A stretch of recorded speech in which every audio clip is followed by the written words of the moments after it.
Oh, really? They have him that high, huh?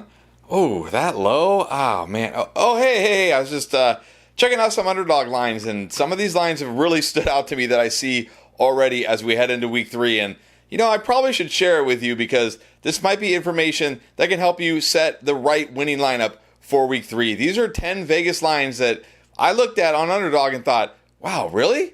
All right, here's a stat that Vegas can't even help with. 70% of you that watch this channel aren't even subscribed. What are you doing? If you're getting value out of the channel, if we've helped you at all, do us a favor, hit that subscribe button really quick. We're on the road to 100K this year. This is the year. It's got to happen this year. Finally, help us get to 100K. Take it 1 second, hit that subscribe button. We would greatly appreciate it. And let's start at QB, and the highest passing line of the week goes to Jared Goff. Now, look, I know Jared Goff is coming off a monster game last week, but that was at home against the Bears. This is on the road against the Ravens. I know this game could be a huge shootout game. It's got like a 52-point over-under, but I do worry that this is a much better defense than what we saw last week against the Bears, and not to mention on the road in Baltimore. But that being said, I mean, Goff is one of these guys I feel like is always solid. Maybe I haven't been as high on him this week as I need to be. Maybe I need to be a little higher on him because Vegas thinks he's going to throw for the most yards of anybody this week. And we know he can always throw for 2 or 3 touchdowns. So, hey, I guess if you got Jared Goff, you should feel very, very confident with him this week. But you know who's right behind him? Dak Prescott, 264.5 passing yards. This one doesn't surprise me at all. They get the Bears this week. The Bears are absolutely horrific on defense, allowing the 3rd highest EPA per pass in the entire NFL. Their best corner, Jalen Johnson, is out for who knows how long. None of the other corners in the secondary are any good. They don't really get a ton of pass rush. Dak's been great to start the season. He's got CeeDee. He's got Pickens. He actually has a running game now. Yeah, this one doesn't surprise me at all. Dak, one of my favorite QB plays in week 3, hands down. And then let's see, Carson Wentz, Jake Browning, okay, Tyrod Taylor. I mean, if you're thinking of starting one of these, backup QBs that have to start this week, you might want to slow your roll a little bit. Carson Wentz, 202 yards. Tyrod Taylor, 206. I will say Jake Browning's at 236, but I'm certainly nervous this week going against that Vikings defense. Look, Jake Browning, if you picked him up, especially in like Superflex where you lost Burrow, yeah, you might not have a choice. But I think this week, if you can do without one of these quarterbacks, you should look somewhere else. I think there are a lot better options on the waiver wire to stream than these 3 guys. And look at this. Is it Jordan Mason season? It might be Jordan Mason season. We know Aaron Jones out for 4 games. They've got Jordan Mason at 76.5 rushing yards this week, one of the highest lines of all running backs, and it makes a ton of sense. We saw last year when this guy was a starter in San Francisco, he was a good runner. We've already seen this year in the 2 games in Minnesota, he's been a good runner. Now he gets this Bengals defense. With Carson Wentz, they may just run it with this guy 25 times in this game, just try to win an ugly game. Jordan Mason against the Bengals. Look, I talked him up all offseason. I didn't expect Aaron Jones to get hurt, of course, but this is a guy I really liked. You got to feel really good if you got Jordan Mason on your roster right now. And I think he's got to be at least a top 20, maybe even a top 15 running back in week 3. But I'm not sure we can say the same about the rookies. Let's start with Ashton Jeanty. Yeah, I mean, look, they still have his line at 54.5, which is kind of, it's not terrible, but it's certainly not near one of the top lines here. Vegas obviously getting nervous.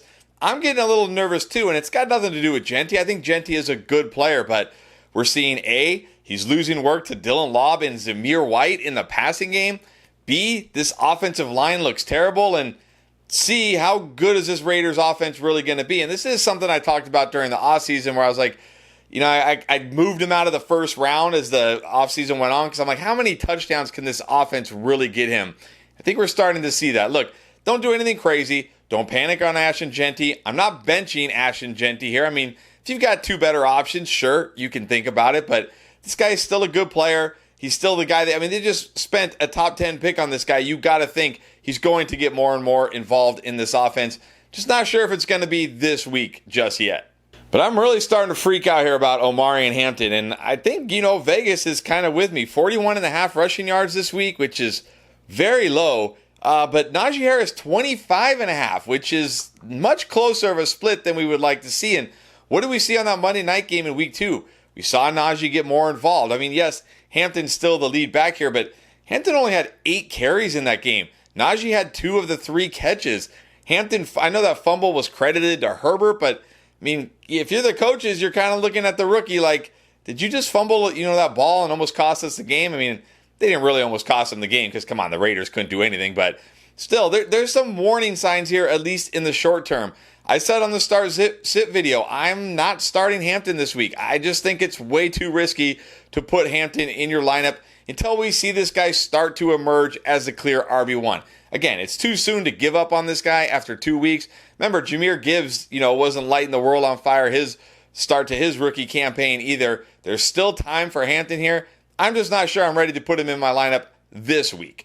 If you see any lines here that you think are too high or too low and you want to take advantage, go to UnderdogFantasy.com right now. Join with promo code ENDGAME because not only are you going to get a gimme pick, you're also going to get $50 in bonus funds when you play $5. Plus, you still get a deposit match up to $1,000 in bonus funds. Hey, look, I talked about Wentz and Browning, these backup QBs making their first starts. If you're worried about Jamar Chase and Justin Jefferson, well, Vegas isn't. They got Chase at 71.5 yards. Jefferson at 74.5 yards. These are very high lines. I mean, no, not what we would see if like Joe Burrow was healthy or maybe if Jefferson had a, better quarterback, but these are still very good lines. I don't really think you can bench these guys right now. Now, if we come out of week 3 and it's looking like a disaster, then okay, maybe we need to have that conversation. But going into this week, Vegas feels confident. I still feel confident. I think you should still feel confident too. But I'm not sure how confident I feel in the Chargers receivers right now. I mean, Ladd McConkey, 58.5 yards. Keenan Allen, 52.5 yards. Quentin Johnston, 46.5 yards. These are all solid numbers, but that's the problem.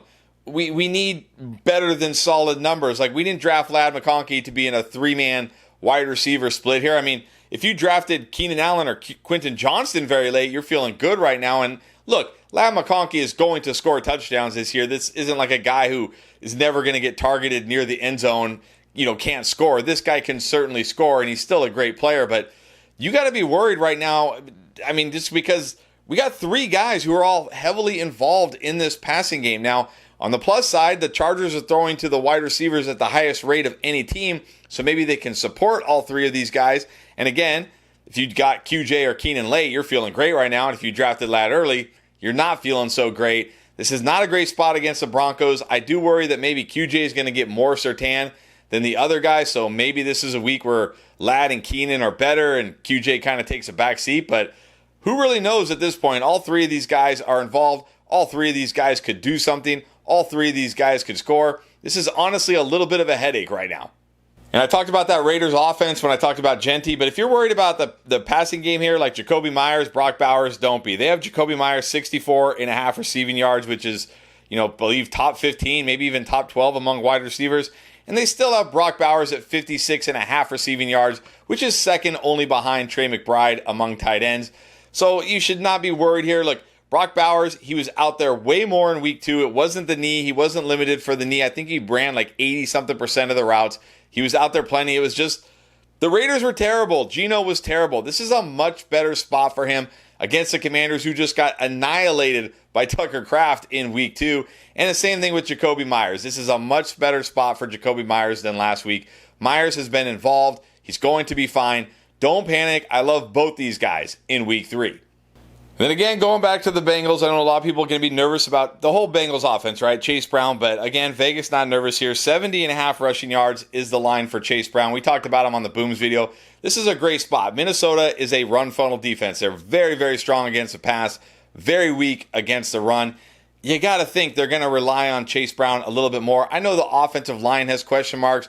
I know we haven't seen Chase Brown necessarily have that big game yet, those explosive runs, score a bunch of touchdowns, but I think it's coming. And I'm not worried about Jake Browning, turning this offense into, complete and utter dysfunction. He was good enough a couple years ago when he had to step in for Burrow. I think he's going to be good enough here. Chase Brown is healthy. He's still a good player. I'm not benching Chase Brown this week. And I know we talked about Jefferson, Vegas saying they're not worried about Jefferson, but they're a little worried about TJ Hawkinson, and so am I. Only 34.5 receiving yards here. He's been terrible the first 2 games with J.J. McCarthy. I mean, this passing offense has just been terrible with J.J. McCarthy.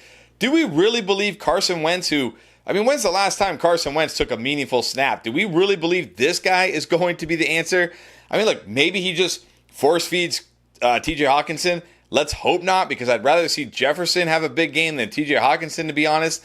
Very nervous about TJ Hawkinson right now. And even going forward, when McCarthy finally is ready to play again, how good can we honestly feel? I think this might be like a sell low point on TJ Hawkinson. If somebody is out there is still believes in Hawkinson, still believes in this offense, let's not forget Addison going to be back next week. Yeah, I'd be looking to sell Hawkinson while I can. And if there's any good streaming options on the waiver wire, I'd probably play them over Hawkinson this week because I'm not feeling good with Carson Wentz. And if for some reason you've missed all the amazing content we have put out for you in week 3 to help you dominate, what are you doing? We got it all for you right here. Check it out.